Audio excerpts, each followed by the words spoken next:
안녕하세요 여러분.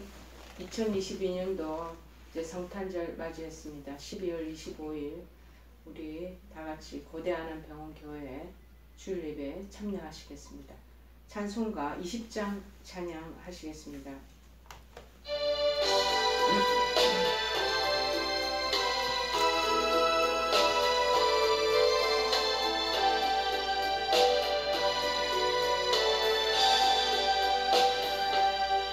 큰 영광 중에 계신 주 나 찬송합니다.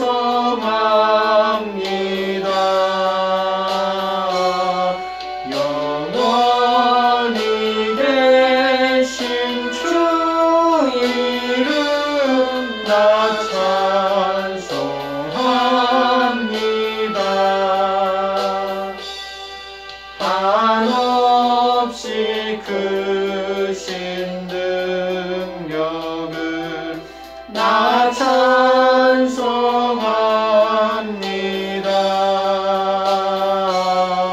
참되고 기쁜 그 언약 나 찬송합니다. 온 천지 창조하시던 그 말씀이 있어 영원히 변치 않는 줄 나리사옵니다. 그 온유하신 주음성 날 불러주시고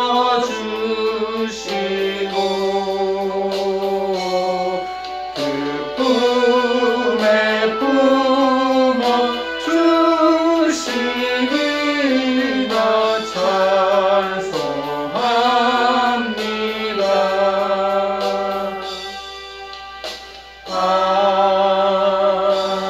찬송합니다.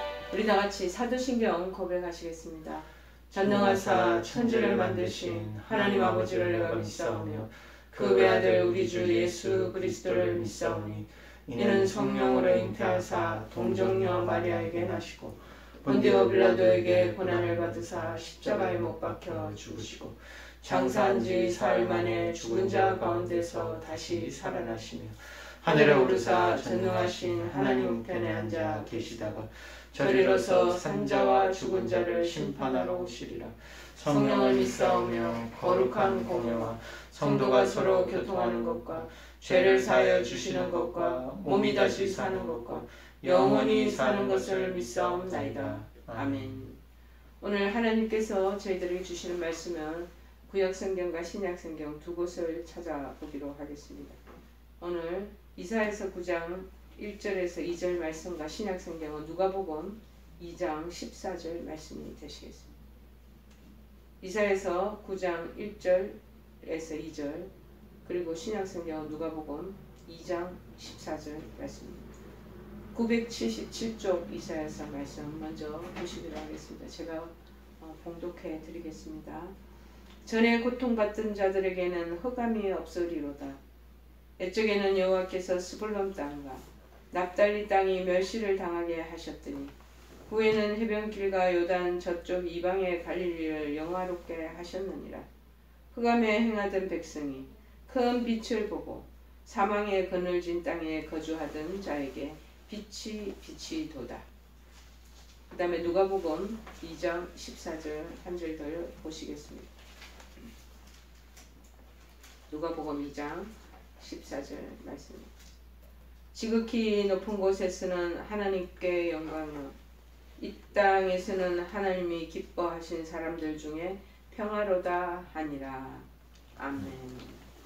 큰 빛의 왕, 평화의 왕이라는 제목입니다. 큰 빛의 왕, 평화의 왕. 이제 성탄 오늘 주일을 맞이했습니다. 여러분, 성탄절과 빛은 뗄래야 뗄 수 없는 관계입니다. 여러분 크리스마스 카드에도 크리스마스 트리 장식에도 마지막 그 모든 쟁점이 큰 별을 최성탄 트리 위에 이렇게 매다놓는 것을 마무리하는 작업입니다. 그런데 이것들은 그냥 그렇게 별로 빛을 발하는 큰 별을 다는 것이 그냥 장식용으로 한 것이 아닙니다. 이것들 모두 성경에서 유래된 것입니다. 아기 예수가 유대 베들레헴에서 탄생하실 때 밤새 양떼를 지키던 목자들에게 천사가 나타납니다. 그리고 예수님의 그리스도의 탄생 소식을 전해줍니다. 그때의 모습을 성경은 이렇게 증언하고 있습니다. 누가복음 2장 8절에서 9절 말씀입니다. 그 지역의 목자들이 밤에 밖에서 자기 양떼를 지키더니 주의 사자가 곁에 서고 주의 영광이 그들을 두루 비치매 크게 무서워하는지라. 여러분, 빛이 환하게 대낮같이 환할 때를 생각해 보십시오. 요즘 현대에서는 네온사인이나 수많은 야광 간판들이 그렇게 도시거리를 환하게 비추지만 옛날 2000년 전만 해도 전기시설이 전무한 시절이었습니다.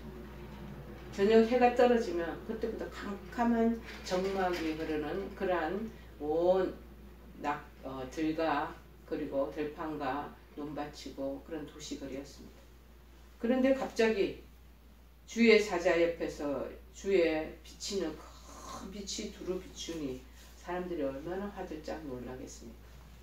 여러분, 그런데 그 빛은요, 우리가 생각하는 낮에 비치는 태양빛이나 그리고 밤에 지금 여기도 전등이 있는데 정말 백열등 아니면 이런 필라멘트 전등이나 그러한 전등의 빛이 아니고 물리적인 빛이 아니라 영적인 빛을 말하고 있습니다.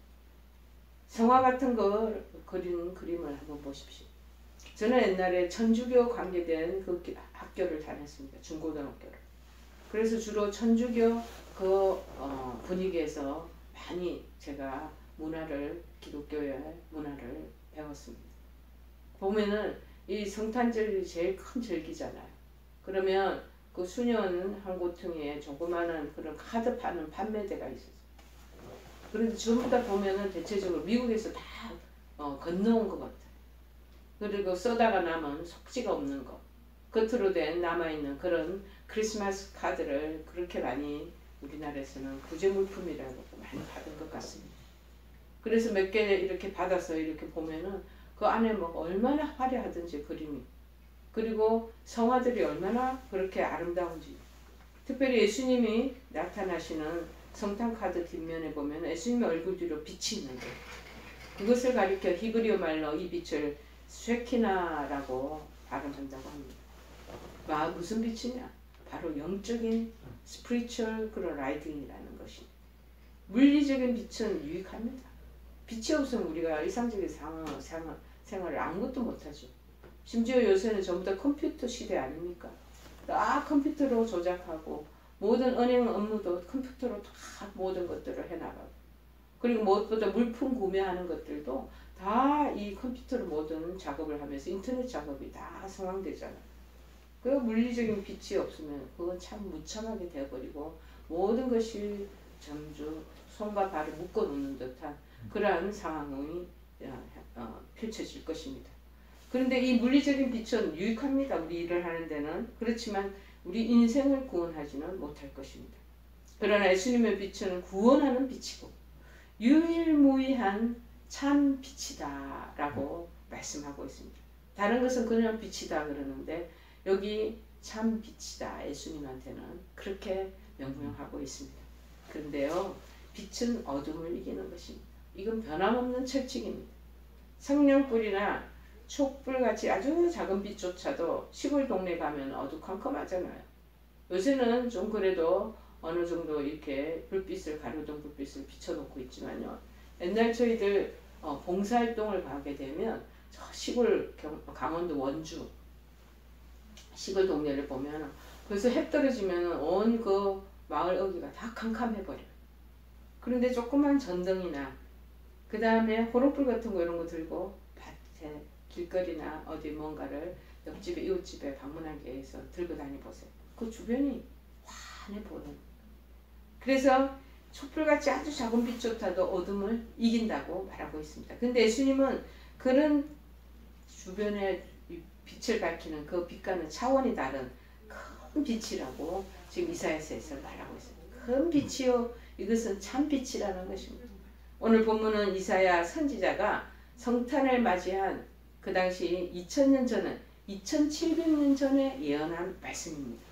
스불론, 납달리, 해변길, 요단 저편 등은 모두 갈릴리 지방을 가리키고 있습니다. 그곳은 이스라엘의 변두리 지역이에요. 늘 외국의 침략을 먼저 받는 이방인과 피가 섞여 있는 그러한 지역이라는 것입니다. 그래서 고통과 멸시가 가득한 땅입니다. 센터에 있으면 수도 캐피탈이나 아니면 중앙 근교와 관계되는 그러한 지역을 우리가 좋은 지역이라고 해서 온 사람들이 그곳으로 다 몰려들잖아요. 그래서 서울도 그런 사람들이 몰려들어서 직장도 구하기도 쉽고 때로는 구하기도 어렵기도 하고, 그 다음에 이 사람들이 인구가 정말 팽만하니까 아파트 값이나 집값이 그렇게 천정부지로 그렇게 올라가 버리고 뭐 그렇게 하지 않습니까? 그런데 조금 이 도시 지역만 비껴나도 굉장히 한산합니다. 근데 외국에 가면은 더 그렇습니다. 그 도시 한복판이나 뉴욕이나 이런 그런 워싱턴이나 시카고나 LA나 이런 큰 대도시 주변은 북적북적하고 붐비지만 그 지역을 조금 벗어나서 보면은 지역이 굉장히 시골 지역이고 변두리 지역인 것을 느낄 수가 있습니다. 아마도 이 예수님이 태어나기 그 700년 전에 이사야 선지자가 내 지역을 운운한 것은 갈릴리 지방, 외국 침략을 제일 먼저 받을 수 있는 허약한, 그래서 강성하지 못한, 국방과 모든 전략들도 다 허술한 그런 지역이라는 거예요. 그러니까 외국 사람들이 쳐들어오면, 이방인이 쳐들어오면 그 원주민들하고 같이 또 살을 붙이고 살게 되면 그 피가 섞여 있는 지역이라는 거죠. 그래서 사람들이 기존 기득권 세력들은 그 변방 지역을 무시하는 거예요. 고통과 멸시가 가득한 땅이다, 그렇게 말합니다. 바로 그런 곳에 예수님이 오셨다. 그래서 고통의 흑암을 물리쳐 주신다고 말하고 있습니다. 아주 중앙한 센터나 그런 아주 예루살렘이나 근사한 지역에는요, 사람들이요 그렇게 고통에 시달리지 않습니다. 예수님 오시는 것에 대해서 어떻게 보면 그렇게 큰 그들이 영접하는 마음이나 반기는 마음도 없을 것입니다. 그런데 고통이 있고 멸시를 받고 천대를 받고 그 다음에 핍절을 겪는 사람들은요, 뭔가 그 희망의 빛이 비춰지면 얼마나 환영하고 반기는지 모릅니다. 자, 그래서 아마도 예수님이 이 예언대로 마태복음 4장 12절에도 16절에도 이 예언대로 성취하셔서 오신 것입니다. 하지만 이 말씀은 갈릴리에만 국한된 것이 아니고 모든 소외된 곳에 다 찾아가신다는 거예요. 그래서 어둠을 다 물리쳐 주실 것을 오늘 이사야서 9장 1절 2절에 말씀하고 있습니다. 모든 큰 빛이 2절 후반절 보면 사망의 그늘진 땅에 거주하던 자에게 빛이 비치도다. 자, 그래서 우리나라 옛날에도 복음이 들어올 때는요, 처음에 양반층이 들어가지를 못했어요. 왕궁의 계급 고급 관리들한테 들어가지 못했어요. 주로 어떤 사람들이 예수를 믿었냐면 다 가난한 사람들, 교육받지 못한 사람들, 소외된 사람들, 가난과 고통 속에 있던 멸시받는 사람들, 그 사람들 백정들, 그 다음들 모든 그 우리 일상적인 레벨급에서 바깥으로 떨어나 있는 장인들, 그런 사람들이 복음을 먼저 받아들이게 되었던 것입니다.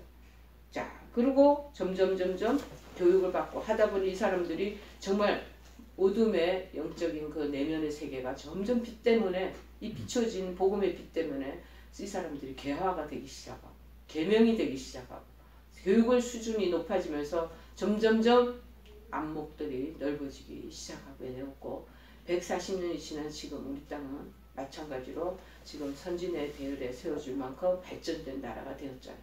여러분, 예수님에게 찾아가시면 복음의 빛이 비춰지면 절대 원시, 미개 그 자체로 살게 되지 않습니다. 새로운 곳을 향하여 나가게 돼 있고 새로운 도전과 자극을 받아서 점점 더 레벨업을 할 수 있는 그러한 상황으로 바뀌어지는 것입니다. 여러분, 오늘 말씀하신 나는 빛으로 세상에 왔다. 나를 믿는 자로 어둠에 거하지 않게 하려 함이로다. 말씀하십니다. 빛이 오면 어둠이 물러가는 것처럼 예수님 오시면 고통도 흑암도 사망의 그늘도 아픔의 고통 다 물러간다는 말씀인 것을 믿습니다. 자, 그런데 첫 번째 예수님은 생명의 빛이다. 그렇게 말씀합니다. 만물은 빛으로 말미암아 생명을 얻습니다. 여러분, 농가 밭 지금 주수기도 다 끝나고 다 이제 갈거지가 다 이제 끝났습니다. 자, 일할 때 빛까지 없으면 햇빛이 없으면 또 어떻게 되겠습니까? 봄과 여름과 가을철에 농작물이 자라는 곳에 빛이 없다면 어떻게 되겠습니까? 다 시들어 말라버리고 마는 것입니다. 그런데 이 온 자연세계에 하나님께서 지으신 이 온 만물도 이 빛으로 말미암아 생명을 얻는 것처럼 이 물리적인 빛이 있어야 생물이 강합성을 하고 생명을 보존하듯 동물은 또한 그 식물을 먹어야 또 생존할 수 있고, 그런데 인간의 육신도 마찬가지라. 인간은 동물이나 식물과 달리 영혼을 가지고 있습니다. 그러므로 물리적인 빛 외에 영적인 빛이 있어야지만이 영적인 생명을 얻는다는 것입니다. 아담 후 인간은 죄로 말미암아 영적인 생명을 다 소실하고 말아서 잃어버렸습니다. 그런데 그 생명을 얻는 것이 어디로부터 가능하다고요? 오직 십자가의 대속으로만 가능하다는 것입니다. 이를 위해서 하나님의 아들이 인간의 몸을 입고 지금 성탄하셨다고 얘기하고 있습니다. 그래서 사도 요한은 예수님의 생명이 주인 되신 것을 증거합니다. 요한복음 1장 2절 4절 말씀합니다. 그가 태초에 하나님과 함께 계셨고 만물이 그로 말미암아 지은 바 되었으니 지은 것이 하나도 그가 없이는 된 것이 없느니라. 그 안에 생명이 있었으니 이 생명은 사람들의 빛이라. 이 빛이 우리 영혼에 계속 비춰져야 한다. 여러분, 우리가 일상적인 밥을 잘 먹어야 피지컬, 육체적인 몸이 건강을 찾는 것처럼 우리 안에 영혼도 있습니다. 이 영혼에도 예수님의 그 빛이 계속 비춰져야지만 영적인 생명의 활력을 얻을 수 있다는 것이죠. 먹는 것만 우리 육신적인 입으로 들어가는 양식만 있다고 해결되는 게 아니에요.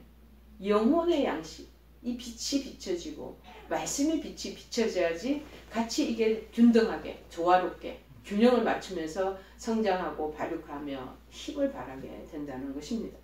여러분, 그게 바로 영생으로 인해서 주어지는 기쁨이 주어지고 만족이 주어지고 평안과 사랑과 지혜가 주어진다라고 말하고 있습니다. 그런데 그 생명의 빛을 어떻게 비춤 받을 수가 있는가?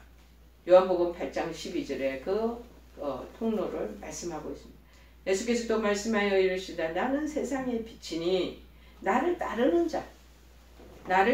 자는 어둠에 다니지 아니하고 생명의 빛을 얻으리라. 여기서 따른다는 말은 무슨 의미냐? 믿고 의지할 때 생명의 빛이 들어온다는 것. 오직 예수님을 믿고 믿음으로 말미암아 영생을 얻는다는 것. 이렇게 우리는 옛날에 사망의 그늘에 있었던 사람들이 빛을 받고 생명으로 다 옮겨진 사람들. 이 구원받은 사람들은 결국 이 세상에 살 동안에 빛을 따라서 살아요. 빛을 비추임에 거기서 벗어나지 말고 살아요. 그러면 영생을 누리지만 궁극적으로는 천국에 들어간다는 것이죠. 천국은 생명의 빛이 가득한 곳이에요. 요한계시록 21장 23절에 말합니다. 그 성은 해나 달의 비침이 쓸데없으니 하나님 영광의 빛이 확 비치면요. 하나님 직접 지은 우주에 그 여러 가지 관계된 그 행성에 특별히 이 해나 달 비추는 것 그거 소용없다는. 하나님 영광의 빛이 확 비치면 어린 양이 그 등불이 되시니라 말합니다. 천국에는 전등도 필요 없습니다. 심지어 해와 달도 소용없습니다. 왜냐하면 어린 양 예수님이 등불 곧 빛 자체이시기 때문이라고 말씀하고 있습니다. 그러므로 예수님을 잘 믿으면 육신의 조건이 열악해도 얼마든지 만족하며 기뻐할 수 있다는 것입니다. 어렵고 힘든 상황 가운데서도 인내하고 감사할 수 있다라고 말합니다. 예수님이 영혼의 생명의 빛을 비춰주시기 때문인 것입니다. 사도 바울도 감옥에서 뭐라고 외쳤습니까? 빌립보서 4장 4절에 항상 기뻐하라 하고 외칠 수 있었던 비결이 바로 여기에 있었던 것입니다. 이 시간 병원에서 치료받는 우리 영혼들, 성탄하시는 아기 예수가 비추주시는 생명의 빛으로 여러분도 생명의 놀라운 활력과 그러한 은혜가 충만해지기를 간절히 축원해 드립니다. 둘째로 예수님은 치유의 빛이라고 말씀하십니다. 인간의 죄 때문에 세상은 온갖 질병과 고통으로 가득한 세상이 되고 말았습니다. 그러나 예수님의 빛이 오면 그 모든 것이 치유되고 회복된다고 말하고 있습니다. 물리적인 빛도 치유의 능력을 갖고 있다고 합니다. 태양빛이 비춰지면은요, 우리가 가지고 있는 여러 가지 빨래, 그 다음에 우리 주방에서 사용하는 칼과 도마, 행주, 이런 것도 빨래 그 햇빛이 강하게 비치는 바깥 건조대에다가 빨래거리에다가 딱 걸어놓으면요, 병원균이 다 죽어버린대. 그리고 소독이 된다고 그러죠. 자, 심지어 그늘진 곳에 있는 것보다 나와서 자꾸 산책하고 밝은 데서 하늘을 보고 햇빛을 보면서 산책하면 마음도 치유된다고. 그래서 우리 파리병동에 우리 신경정신과 병원이거든요. 꼭 하루에 한 번씩 옆에 우리 보조 간호사와 함께 우리 한우들 전부 다 동반해갖고 하나는 대낮에 한 30분 동안, 20-30분 동안 주변을 걷고 들어오시잖아요. 심지어 마음도 치유가 된다는 거. 빛의 신기한 능력이죠.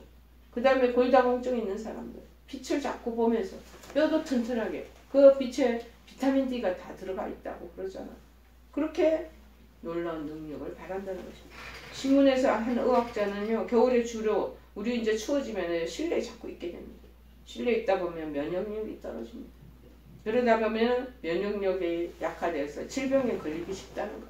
또한 사람들이 우울증에 발생하기 쉽다는 것이. 그래서 하루 한 30분씩이라도 햇빛을 쬐고 심신치료에 효과가 된다는 이 유광욕을 하라고 말하고 있습니다. 근데 예수님 빛은요, 그보다 더 탁월하고 놀라운 능력을 갖고 있다는 것입니다. 영혼과 육신의 상처와 질병을 치유하는 능력이 있다는 것입니다. 여러분, 영혼이 치유되면 육체도 치유될 수 있는 줄 믿습니다. 왜냐하면 영혼과 육체는 서로 연결되어 있기 때문입니다. 구약의 선지자 말라기는 예수님의 탄생을 가리켜 이렇게 예언하고 있습니다. 내 이름을 경외하는 너에게는 공의로운 해가 떠올라서 치료하는 광선을 비추리니 너희가 나가서 외양간에서 나온 성화지같이 뛰리라. 말라기 4장 2절에 언급합니다. 떠오르는 태양을 예수님을 말씀하시는, 그러니까 이 말씀 예수님이 오셔서 치유하는 광선을 비춰주실 것을 증거하고 있지 않습니까? 여러분 각자 지금 침상에 계시죠? 커튼 다 치고 계시죠? 그늘진 곳에 계시는 거예요. 여러분 기도하시면서 예수님 지금 이 병상에 찾아오셔서 치유의 빛을, 회복의 빛을 나에게 비춰주시기를 원합니다 하고 여러분 요청하시고 간구하시기를 바랍니다. 육체와 영혼의 고통과 질병이 있다면 이 성탄절 아침 예수님의 빛을 공급받기를 바랍니다. 주의 빛이 비춰지도록 기도하시길 바랍니다. 치유와 회복을 경험함으로 영육간에 강건하게 살아가시기를 간절히 축원해 드립니다. 세 번째, 예수님은 희망의 빛입니다. 이 세상은 사탄이 지배하는 곳입니다. 얼마 전에 우리 이태원에서 압사 사건이 있었지 않습니까? 여러분, 어둠의 광란에 그리고 죽음의 영을 추구하다가 하는 그곳에 모든 젊은이들이 다 우죽순처럼 그곳에 모여들었습니다. 여러분, 그곳은 결국에는 사단의 어둠 세력들이 있는 곳입니다. 사단은 인간의 영혼에 자꾸 절망을 심어줍니다. 부정적인 생각에 빠지게 자꾸 유혹합니다. 나는 안 돼. 이제는 난 틀렸어. 힘들어 죽겠어. 그러나 예수님은 우리 영혼에 항상 긍정과 희망을 심어주신다. 괜찮아. 잘 될 거야. 너 승리할 수 있어. 그래서 예수님은 우리 영혼에 자꾸 희망의 빛을 비춰주신다는 것. 여러분, 10년 안에 안 돼. 치료가 안 될 거야. 앞으로 모든 일들이 어렵게 될 거야.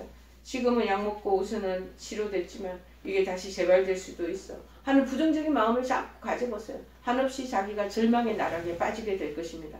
그러나 예수님 때문에, 이 빛 때문에 희망 주시는 이 예수님으로 인하여 나는 다시 살아날 수 있고, 나는 회복될 수 있고, 나는 다시 새로운 인생을 걸어갈 수 있어 하고 예수님을 통해서 계속 여러분 스스로가 하나님 주시는 희망의 빛을 찾아 나가시기를 바랍니다.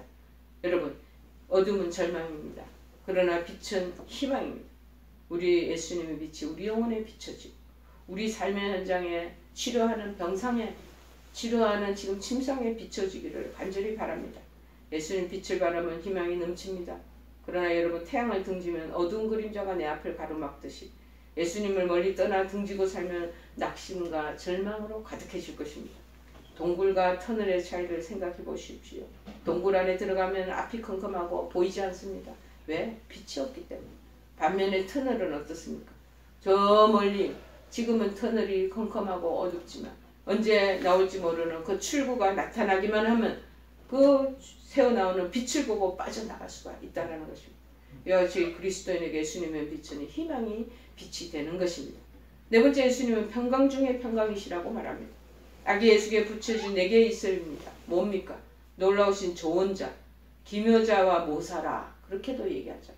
전능하신 하나님이라, 영존하시는 아버지라, 평강의 왕이다.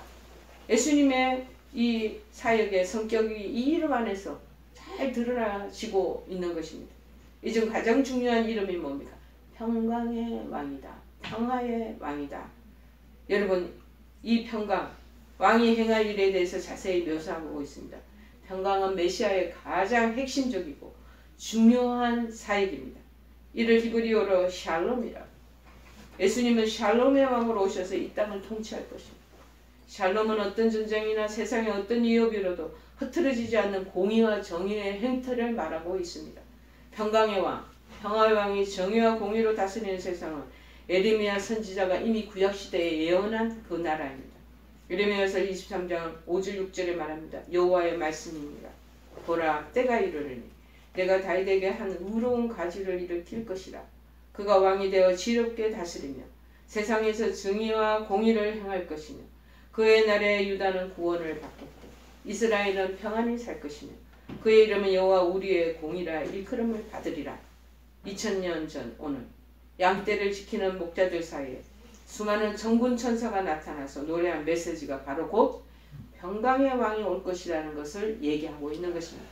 오늘 본문의 얘기입니다. 지극히 높은 곳에서는 하나님께 영광이요 땅에서는 하나님이 기뻐하시는 사람들 중에 평화로다 하리라 말씀하고 있습니다.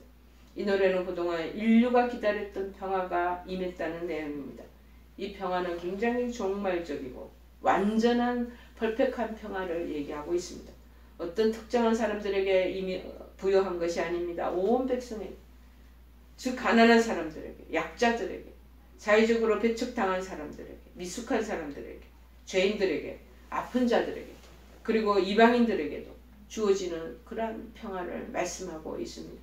이 평화를 가져오는 메시아는 화려한 궁궐의 아름다운 침대보, 그 침대의 비단보가 아니라 강보에 쌓여서 마국간 구유에 있으셨다는 것입니다. 가난과 갓난아기 무력성을 표시하는 강보와 구유에 누워 등장한 이 아기 메시아 이야기는 동서고금에 없는 유일한 방식의 등장이십니다. 이러한 방식은 십자가에서 또 한 번 보게 될 것입니다. 여러분, 마국간의 예수님, 우유주의 그 강보에 쌓인 예수님 탄생, 십자가에 돌아가신 그 예수님의 그 모습, 이 상황들을 유일무이한 동서고금에도 없는 방식으로 탄생하셨고 죽임을 당하셨고 다시 부활하셨습니다. 우리 모두 샬롬이 되시는 예수님께서 십자가에서 달려서 죽으신 것은 평강의 왕으로서 마지막까지 평강을 이루기 위함이셨다는 것입니다. 평화를 향한 주님의 뜨거운 마음이 골로새서에 다 기록되어 있습니다. 골로새서 1장 20절에 이렇게 말합니다. 그의 십자가의 피로 화평을 이루사 만물 곧 땅에 있는 것이나 하늘에 있는 것들이 그로 말미암아 자기와 화목하게 되기를 기뻐하심이라. 여러분, 평화를 향한 주님의 마음이 그 핵심이 되는 것을 여러분 믿으시기를 바랍니다. 우리가 성탄절에 경축해야 될 가장 중요한 주제라는 것을 여러분 아시기를 바랍니다. 잠깐 제가 예언을 하나 전하고 이 설교를 마치기로 하겠습니다. 2차 대전 차디찬 겨울에 있었던 실화입니다. 12월 24일 성탄 전년에 프랑스군과 독일군이 작은 강을 사이에 두고 서로 대치하고 있습니다. 이 전쟁이 일어나는 것, 지금 무엇보다도 평화가 깨졌다는 것. 사단이 이곳에서 어둠을 불러일으킨다는 걸 아셔야 됩니다. 러시아와 우크라이나 사태가 일어나는 것. 지금 평화가 결렬될 상황입니다. 분열이 시작된 것입니다. 이곳에는 어둠이 장악을 하고 어둠의 세력을 주장하는 사단이 그곳에서 만행하는 것입니다. 그런데 이 살벌한 전쟁터 아롱지는 별빛이 하늘에 고향찬 별빛으로 인해서 너무나 고요하고 적막해져 갔습니다. 이 고향 가운데 참호 속에 앉았던 한 프랑스 병사가 고향 생각을 하며 무심코 낮은 휘파람 소리로 성탄 캐롤을 불렀습니다. 이 바람 소리가 적막한 강 주변을 찬찬히 울려 퍼지게 됩니다. 그 애달고 잔잔한 휘파람은 이내 건너편의 독일 병사의 마음을 사로잡아 그거를 향수에 잠겨버리게 했다는 것입니다. 그래서 독일 병사가 그 멜로디를 따라 다시 마음과 입술을 움직이고 있었던 것입니다. 같이 휘파람을 불기 시작합니다. 조금 후 아군과 적군의 캐롤 멜로디가 온 그 강을 휩싸고 맴돌고 있게 되었습니다. 그리고 고향의 성탄을 그리워하던 모든 병사들이 이 합창의 멜로디를 듣고는 다 함께 부르게 됐다고 합니다. 고요하고 적막한 이 강, 서로 대치하고 있던 이 긴장 속에 캐롤의 향연이 시작되었던 것입니다. 아군도 적도 없었습니다. 성탄의 밤 그 자체였습니다. 모두가 서로 피 흘려야 하는 병사로서의 그 서로 대적하는 적대시하는 그 모습 사라져 버렸습니다. 오직 성탄을 축하하며 그리워하는 애절 어린 사람들의 그 마음만이 그 강가에 가득 차게 되었던 것입니다. 그리고 강가의 캐롤 향연은 적과 아군이 한자리에서 드린 성탄의 예배로 이어지게 되었고 나중에는 같이 적과 아군이 모여서 즐거운 파티까지 맞이하게 되었다라는 것입니다. 그렇습니다. 여러분, 평화의 왕으로 오신 예수님, 빛의 참빛의 주인으로 오신 예수님 계시는 곳에서는 여러분 분열은 사라지게 되고 다툼과 시기와 분쟁도 다 사라지게 되는 것입니다. 우리는 화평의 왕으로 오신 그 예수님을 모셔드림으로 말미암아 우리도 화평의 대사로 우리가 일하고 있는 공동체나 우리의 가족들 관계 모든 우리의 결연된 연결되어 있는 연루되어 있는 모든 상황 속에서 이 놀라운 성탄의 축하가 이루어지는 그러한 샬롬들이 펼쳐지기를 간절히 축원해 드립니다. 우리 찬송가 123장 찬송하시겠습니다.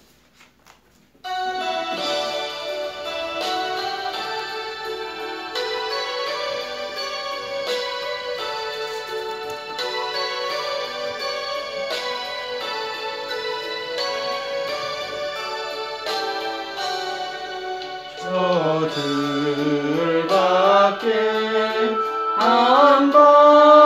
한밤중에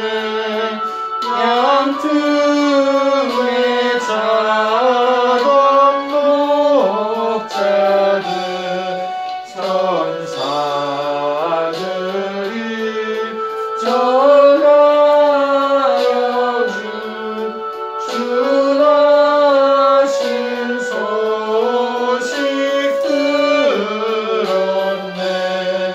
노엘 노엘 노엘 노엘 이스라엘 왕이 나셨네. 저 동방에 별 하나가 이상한 빛을 비추어 이 땅 위에 큰 영광이 나타날 징조였네. 노엘 노엘 노엘 노엘 이스라엘 왕이 나셨네. 그 한 별이 베들레헴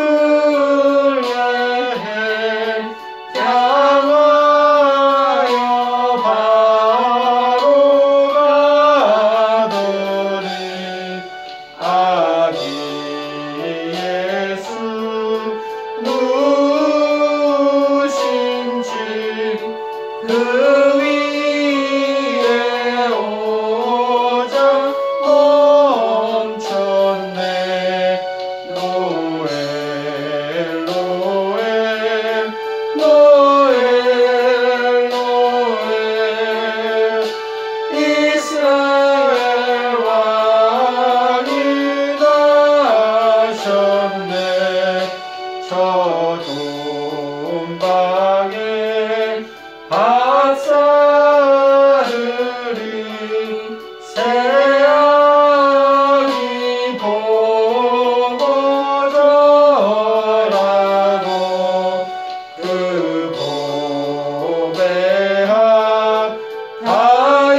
이스라엘 왕으로 오실 뿐만 아니라 우리 믿는 사람들의 왕으로 오신 우리 예수님, 주님의 탄생을 감사하며 축하합니다.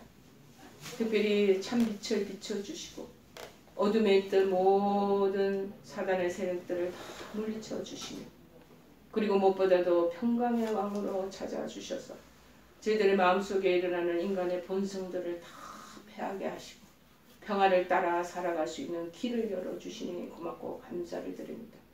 이 주님 오신 이 날을 우리 온 세계가, 우리 모두 일어나서 찬양하며 감사의 제사를 올릴 수 있도록 도와주시고, 우리 병중에 있는 모든 한우들 하나님께서 큰 치유의 빛을 비춰주셔서 회복되게 하시고, 정말 하나님 쾌유의 놀라운 은혜가 저들에게 기적적으로 임하게 도와주시옵소서.